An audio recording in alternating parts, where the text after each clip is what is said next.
Hello student, welcome to e-learning platform presented by Mechanical Engineering Department. So today we revise the our unit 4 quality control and inspection. थोडंसं revision घेऊया आणि मग नवीन term आपल्या start करूया. So आपण बघितलं first quality is the it is term relative to the commonly used with reference to the end of the product end झाल्यानंतर जे काही चेक केलं जातं त्याला आपण क्वालिटी म्हणतो. मग क्वालिटीचे आपण वेगवेगळ्या डेफिनेशन्स बघितल्या की कस्टमर सॅटिस्फॅक्शन पाहिजे, गुड क्वालिटीसाठी इक्विपमेंट वेगवेगळे हवेत किंवा इक्विपमेंट तुमचे स्पेसिफिक वर्क्स व्यवस्थित करत असतील तर त्याला आपण गुड क्वालिटी म्हणतो. देन प्रोडक्ट अँड सर्व्हिसेस बघितलं, क्वालिटी सर्व्हिस म्हणजे काय बघितलं आपण. ओके, सो बेसिक इंट्रोडक्शन बघितलं आपण. देन नेक्स्ट आपण बघितलं फॅक्टर्स अफेक्टिंग ऑन क्वालिटी प्रोडक्टसाठी कोणते फॅक्टर्स इम्पॉर्टंट आहेत ज्याच्यामुळे तुमची क्वालिटी चांगली मिळणार आहे, क्वालिटी प्रोडक्ट मिळणार आहे तुम्हाला. देन क्वालिटी स्पेसिफिकेशन बघितलं, माइंडमध्ये असलेलं डिझाईन, जेव्हा डिझाईन इंजिनियर एखाद्या पेपरवरती ड्रॉ करतो त्याला आपण म्हणतो क्वालिटी स्पेसिफिकेशन. मग त्याचे वेगवेगळे आपण टाईप्स बघितले क्वालिटी स्पेसिफिकेशनचे. कस्टमरचं असेल, स्टँडर्ड क्वालिटी स्पेसिफिकेशन असेल, कंपनी असेल किंवा कॉन्ट्रॅक्ट असेल. ओके, देन नेक्स्ट आपण पॉईंट बघितला क्वालिटी कॅरेक्टरिस्टिक्स, म्हणजे एखादा पार्ट सांगताना आपण जेव्हा त्याचे कॅरेक्टर सांगतो मग कुठले कुठले कॅरेक्टर्स असतील, त्याची लेंथ, डायमीटर, रिलायबिलिटी, त्याची वॉरंटी, गॅरंटी किंवा हॉनेस्टी, हे सगळे टर्म्स आहेत ते आहे कॅरेक्टरिस्टिक्समध्ये. ओके, देन नेक्स्ट आपण पॉईंट बघितला क्वालिटी कंट्रोल, जे आपल्या चॅप्टरचं नाव आहे क्वालिटी कंट्रोल. मग क्वालिटी कंट्रोल कशी केली जाते तर प्रोसेस नंतर इन्स्पेक्शन केलं जातं, स्टँडर्डसोबत तो पार्ट जो आहे तो कम्पेअर केला जातो. If it is okay then continue, आणि जर ओके नसेल, एरर असेल तर आपण परत रिटर्न प्रोसेसमध्ये पाठवतो. Okay, so this is the loop of quality control. मग क्वालिटी कंट्रोलचे ऑब्जेक्टिव्स काय आहे, का आपण क्वालिटी कंट्रोल करायला लागलोय, हे सगळं आपण बघितलं. ओके, नेक्स्ट पॉईंट आपण बघितलेला क्वालिटी डिझाईन.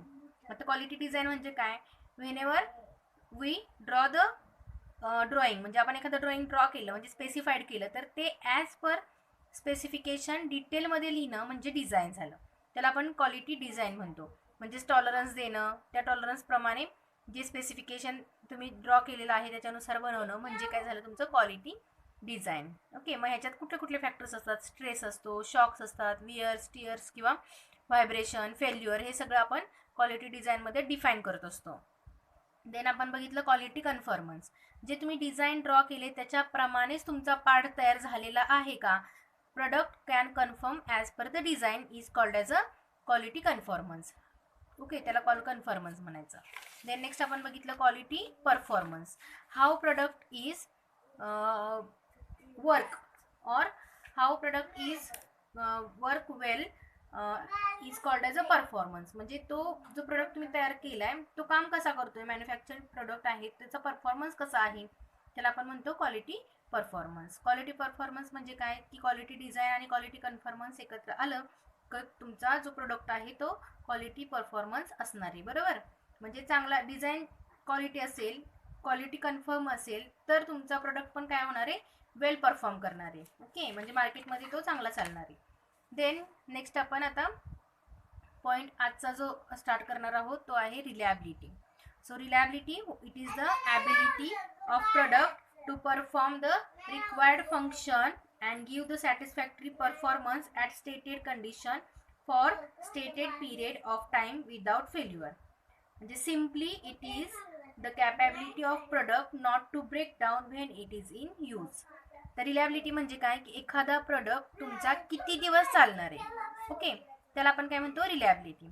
पण आता इन आपल्या डेफिनेशनमध्ये काय आहे, it is the ability of product to perform required function, जे तुम्ही फंक्शन सांगितले तो ते परफॉर्म करतोय का, आणि सॅटिस्फॅक्टरी परफॉर्मन्स त्याचा आहे का इन द टाईम पिरियड, म्हणजे त्या स्पेसिफिक टाईममध्ये. म्हणजे आपण थोडक्यात एखादा पार्ट बघितला तर तो गॅरंटी वॉरंटीमध्ये जर असेल तर वॉरंटीच्या आधी जर तो खराब झाला तर तो रिलायबल नाही आहे, पण वॉरंटी नंतर जर तो 2 वर्षाची वॉरंटी आणि तुम्हाला तो प्रोडक्ट 10 वर्ष चाललाय तर it is the reliable. Okay, then so it is simply capability of product not to break, म्हणजे तो तुमच्या वॉरंटीच्या ह्याच्यात तो तुटला, ब्रेक नाही व्हायला पाहिजे, किंवा यूजमध्ये जेव्हा असतो तेव्हा तो ब्रेक नाही व्हायला पाहिजे. ओके, एक्झाम्पल बघा, if we purchase an electric lamp which may light properly at the time of purchase.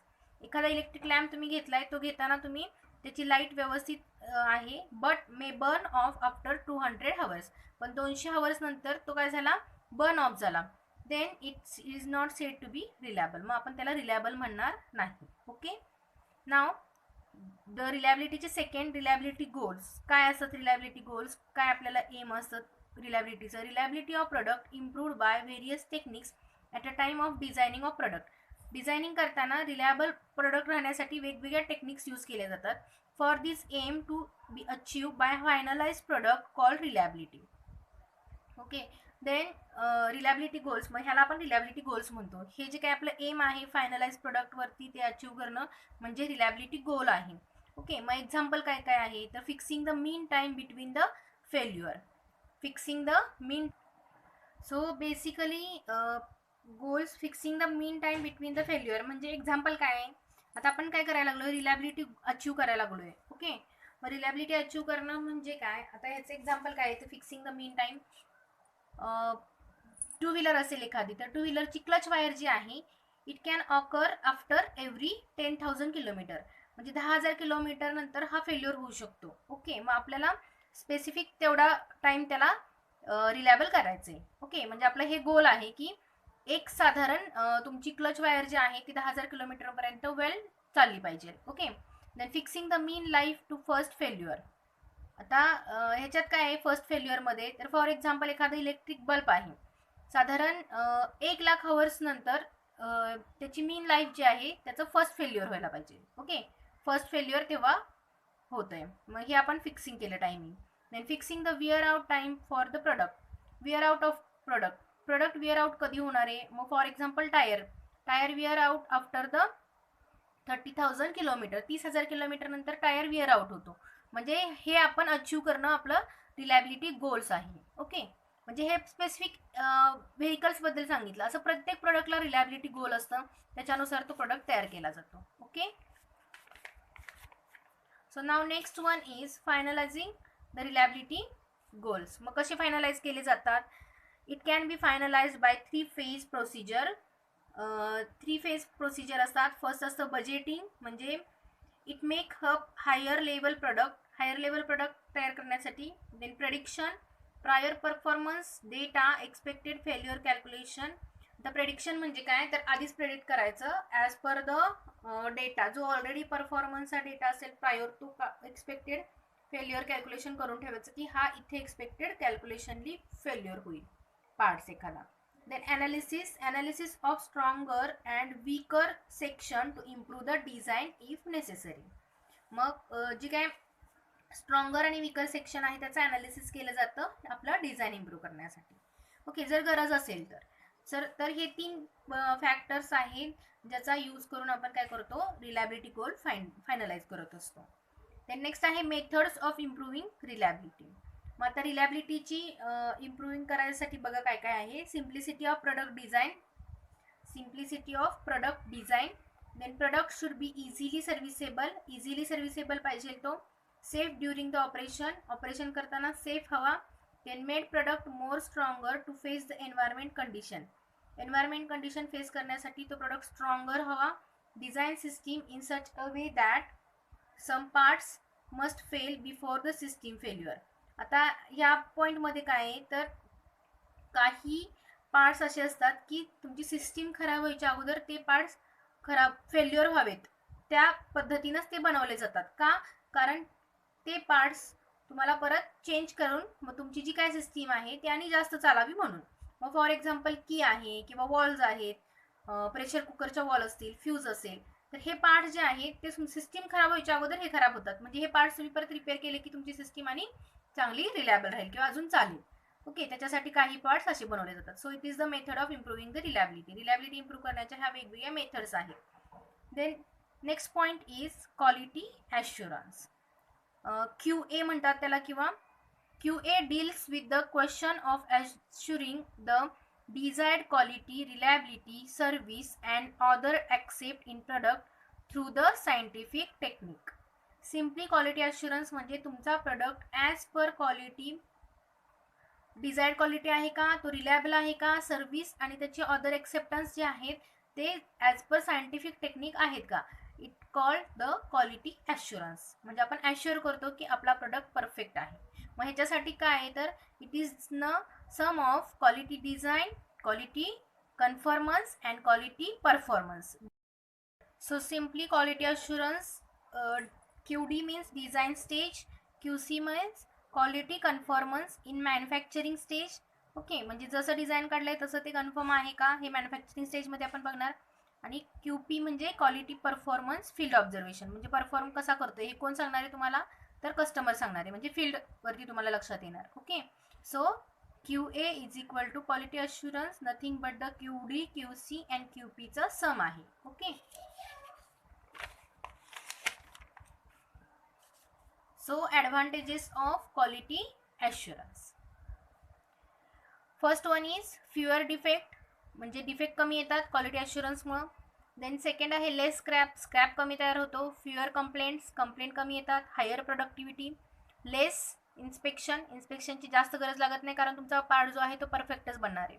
Then better quality and good customers. So this is the advantages of QA जर quality assurance असेल तर आपण काय करणार आहे, quality design, quality confirm and quality performance हे सगळं आपण एकत्र देत आहोत. त्यामुळे आपल्याला क्वालिटी अश्युरन्समध्ये हे वेगवेगळे ॲडव्हान्टेजेस बघायला मिळतील. Okay, next one is cost of failure और cost of rework and repair. आता हा पॉईंट जो आहे तो डबल आहे त्यामुळे मी फक्त एकदाच कंबाईन केलेला आहे, नंतर आपण तो पार्ट घेणार नाही. ओके, कॉस्ट ऑफ फेल्युअर और cost of rework and repair. आता ह्याच्यातच तुम्हाला लक्षात आलं असेल पॉईंटमध्ये की फेल्युअर झाला तर त्याचा कॉस्ट काय होणार आहे आणि रिवर्क आणि रिपेअरसाठी तुम्हाला काय कॉस्ट लागते. Okay, the cost of all products and services which fail with their specification and drawings, म्हणजे जो कॉस्ट तुमचं प्रोडक्ट आणि सर्व्हिसेससाठी फेल झाल्यानंतरनं लागणार आहे त्याला म्हणायचं कॉस्ट ऑफ फेल्युअर. तुमचा पार्ट एखादा फेल झाला आहे त्याच्यानंतर तुम्ही त्या कॉस्टला त्याच्यासाठी काय म्हणताय तुम्ही, cost of failure. If error can negative then products are in a scrap. जर तुमचा एरर निगेटिव्ह असेल, निगेटिव्ह म्हणजे काय, एरर असा आहे की तुम्ही त्याला काहीच करू शकत नाही, त्याला स्क्रॅपमध्ये घालणार तुम्ही. If error can positive it ready or it rectify then a lot of product given to rework that cost called as a cost of rework. म्हणजे जर एरर पॉझिटिव्ह असेल तर तुम्ही त्या प्रोडक्टला परत रिवर्क करणार आणि त्या कॉस्टला आपण म्हणतो कॉस्ट ऑफ रिवर्क और cost of repair. Okay, cost of failure classified into 2 types. Okay, फेल्युअरचे 2 टाइप्स पडतात, cost of internal failure and cost of external failure. Internal failure म्हणजे काय, it is the cost associated with the defective products, components and material which failed to meet the quality requirement. Internal म्हणजे जेव्हा तुमचा parts manufacture होतोय तेव्हा material, product, कॉम्पोनंटमध्ये जे failure झाले त्याला आपण इंटरनल फेल्युअर म्हणतो. ओके, मग कॉस्ट ऑफ स्क्रॅप असेल, मटेरियलची किंवा लेबर चार्ज असेल, cost of rework and repair असेल, कॉस्ट ऑफ इन्स्पेक्शन असेल, रिइन्स्पेक्शनसाठीच पण कॉस्ट जाणार तुमचा. So it is the internal failure. हा इंटरनल फेल्युअर झाला. आणि एक्सटर्नल काय आहे, it consist of cost due to defective items at delivery to the customer. Delivery करताना जर काही प्रॉब्लेम झाले, जर तो परत डिफेक्टिव्ह झाला तर त्याला आपण एक्सटर्नल फेल्युअर म्हणतो. बनवताना झाला तर इंटरनल आणि बाहेर डिस्पॅच झाल्यानंतर झाला तर त्याला एक्सटर्नल. कॉस्ट ऑफ प्रोसेसिंगची complaint, then cost of inspecting and repairing and inspecting आणि cost of replacing the defective items. So this is the external failure. Okay, आता आपण 2 टर्म पाहिल्या, रिलायबिलिटी अँड QA, ह्या 2 टर्म झाल्या आणि थर्ड टर्म आपली होती cost of failure. Okay, next one is quality inspection. Today's last term, आपण 4 term बघतोय आज, ही लास्ट टर्म आपल्या चौथी टर्म आहे क्वालिटी अँड इन्स्पेक्शन. आता क्वालिटी झालं तुमचं, इन्स्पेक्शन बघूया. Inspection is checking of material or product or component of the products at various stages of manufacturing. Manufacturing होताना प्रोडक्ट हा वेळोवेळी म्हणजे चेकिंग करणं प्रत्येक स्टेजला म्हणजेच inspection. Okay, it involves the detecting and sorting the डिफेक्टिव्स, म्हणजे डिफेक्टिव्ह पार्ट्स आपल्याला सॉर्ट करायचे, सॉर्टिंग करायचं, त्याचं डिटेक्ट करायचं म्हणजे इन्स्पेक्शन असतं. ओके, हे तुम्हाला माहिती आहे, मेट्रोलॉजीमध्ये आपलं झालेले. नीड ऑफ इन्स्पेक्शन का गरज आहे तर आपल्याला ॲक्युरेसी मेंटेन करायची. Then inspection of incoming material parts आणि मटेरियल जे इनकमिंग आहे त्याचं इन्स्पेक्शन करायचं. Then take the decision on defective part असेल तर त्याच्यावरती डिसिजन घ्यायचा. टू अचीव द इंटरचेंजेबिलिटी म्हणजे काय, ability to change the parts और ability to interchange the parts. Interchange म्हणजे काय, तर मी तुम्हाला भरपूर वेळा ह्याचं एक्झाम्पल सांगितलं की एक कंपनी आहे आणि त्या कंपनीत असेंब्ली होते, दोन वेगवेगळ्या कंपनीकडून दोन पार्ट येतात, तर ते दोन्ही पार्ट एकत्र परफेक्ट बसणं म्हणजे इंटरचेंजेबिलिटी. मग ते कधी परफेक्ट बसतील, तर दोन्ही कंपनीनं क्वालिटी मेंटेन करणं इम्पॉर्टंट आहे. मग क्वालिटी मेंटेन करायची असेल तर त्यांना ते इन्स्पेक्शन करणं इम्पॉर्टंट आहे. इन्स्पेक्शन केलं तर तुमची क्वालिटी इम्प्रूव्ह होणार आहे. To maintain the good reputation and better relation with the customer. म्हणजे जर तुम्ही इन्स्पेक्शन केलं तर तुम्हाला कस्टमरचं पण काय होणार आहे, सॅटिस्फॅक्शन होणार आहे आणि तुमचं रेप्युटेशन चांगलं राहणार आहे. So this is the inspection. Okay, आपल्या चॅप्टरचं नाव आहे त्यामुळे हा इन्स्पेक्शनचा पार्ट ॲक्च्युली लास्टला आहे, पण तो सेपरेट आउट न घेता मी ह्या टर्ममध्येच घेतला आहे. म्हणजे आपल्याला नंतर लास्टला जे बाकीचे मॅनेजमेंटचे पॉइंट्स आहेत ते नंतर घेता येतील. टाइप्स ऑफ इन्स्पेक्शन मग बघूया. Incoming inspection, in process inspection आणि फायनल इन्स्पेक्शन. 3 आहेत, incoming, in process and final. Incoming इन्स्पेक्शनमध्ये काय आहे, it is the inspection of raw material. Incoming जो पार्ट आलेला आहे, component, sub assemblies and purchase part. जे पार्ट्स परचेस केले, सब असेंब्ली आहेत आणि रॉ मटेरियलचं जे काय कॉम्पोनंट आहे ते सगळं चेक करणं म्हणजे काय झालं, इनकमिंग इन्स्पेक्शन. इन प्रोसेस इन्स्पेक्शनमध्ये आता वेगवेगळे पार्ट्स, वेगवेगळे टाईप्स येतात. त्यातलं बघा, it is the inspection of semi finish goods or parts. म्हणजे तुमचा पार्ट सेमी फिनिश झालेला आहे as they undergo processing from one operation to another. एका ऑपरेशनपासून दुसऱ्या ऑपरेशनला चाललाय पार्ट्स, म्हणजे तो सेमी फिनिश झालाय. त्या प्रोसेसला किंवा त्या इन्स्पेक्शनला आपण इन प्रोसेस इन्स्पेक्शन असं म्हणत असतो. ओके, सो इन प्रोसेस इन्स्पेक्शनचे वेगवेगळे टाईप्स पडतात. फर्स्ट आहे फर्स्ट पीस इन्स्पेक्शन. आता फर्स्ट पीस म्हणजे पहिला पीस फक्त चेक करणं म्हणजे first piece inspection. Okay, it is carried out on the first item manufacturing after the machine setup. Machine setup लावला तुम्ही, पहिला पार्ट जो बनलाय तुमचा त्याला फर्स्ट पीस इन्स्पेक्शन म्हणायचं. म्हणजे एक इन्स्पेक्शन केला की मग तुम्हाला पुढचे इन्स्पेक्शन करायला लागत नाही. Then floor inspection. Inspection is carried out near the machines or at the machine shop floor. Machine shop फ्लोअरवरतीच, तिथंच तुम्ही जे काही इन्स्पेक्शन करता त्याला फ्लोअर इन्स्पेक्शन म्हणायचं.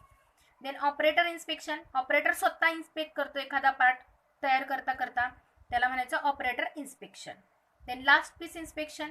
लास्ट पीस जसं फर्स्ट पीस होतं तसं लास्ट पीस म्हणजे शेवटचा पीस परत चेक करणं, एक तास तो एकच चेक करणं म्हणजे लास्ट पीस इन्स्पेक्शन. म्हणजे तुमचा लॉट जो आहे तो आतापर्यंत व्यवस्थित गेलाय किंवा नाही तो आपल्याला लक्षात येतं. Okay, it helps to rectify the faults in manufacturing machine or error. म्हणजे आता तुम्ही कंटिन्युअस सेटअप लावलेला आहे तर तिथं काय एरर आलाय का हे तुम्हाला लक्षात येतं. देन नेक्स्ट आहे centralise inspection. This inspection is carried out in a separate room fully equipped with the all measuring instrument and inspection devices. म्हणजे साधं सिंपल एक स्पेसिफिक इन्स्पेक्शनची रूम असती, त्याला सेंट्रलाइज इन्स्पेक्शन म्हणायचं की त्या रूममध्ये इन्स्पेक्शन चालतं. सगळे parts all lot are inspected at that room. Okay, so it is called centralize inspection. So this is the types of in process inspection. In process इन्स्पेक्शनचे हे टाइप्स झाले. Okay, next one is third final inspection. 3 इन्स्पेक्शनचे type सांगितले मी तुम्हाला, incoming, in process आणि final. आता फायनलमध्ये काय, आफ्टर प्रोडक्ट तयार झाल्यानंतर it is carried out after the final manufacturing stage. Final मॅन्युफॅक्चरिंगला all or few finish products ready for dispatch are inspected to know how well they performing. म्हणजे सगळे product तयार झाल्यानंतर डिस्पॅचला तयार आहेत तेव्हा त्यातले काही प्रोडक्ट तुम्ही काय करता, इन्स्पेक्शन करता. So it is called final inspection. आणि फायनल इन्स्पेक्शनमध्ये एक आहे तो आहे टूल अँड गेज इन्स्पेक्शन. म्हणजे तुमचं सगळं पार्ट तयार झाल्यानंतर तुम्ही टूल्स आणि गेजेसचं इन्स्पेक्शन करणं इम्पॉर्टंट आहे. कारण तुम्ही जे टूल यूज केले ते मॅन्युफॅक्चरिंगसाठी, जे गेज यूज करायला लागला इन्स्पेक्शनसाठी, ते पण तुम्हाला इन्स्पेक्ट करणं इम्पॉर्टंट आहे. So this is the tool and gauge inspection. These are the types of inspection. आज आपण जे पॉईंट्स बघितले ते परत एकदा बघा. 4 मेन आपण पॉईंट बघितले. फर्स्ट बघितलं आपण रिलायबिलिटी. देन नेक्स्ट बघितलं आपण रिलायबिलिटी नंतर QA म्हणजे quality assurance. Then quality assurance झाल्यानंतर आपण बघितलं थर्ड टर्म आपण बघितली, ती होती आपली इन्स्पेक्शन आणि cost of failure and rework. Okay, हे 4 टर्म आपण आज बघितलेल्या आहेत. Okay, thank you student. If any query then contact.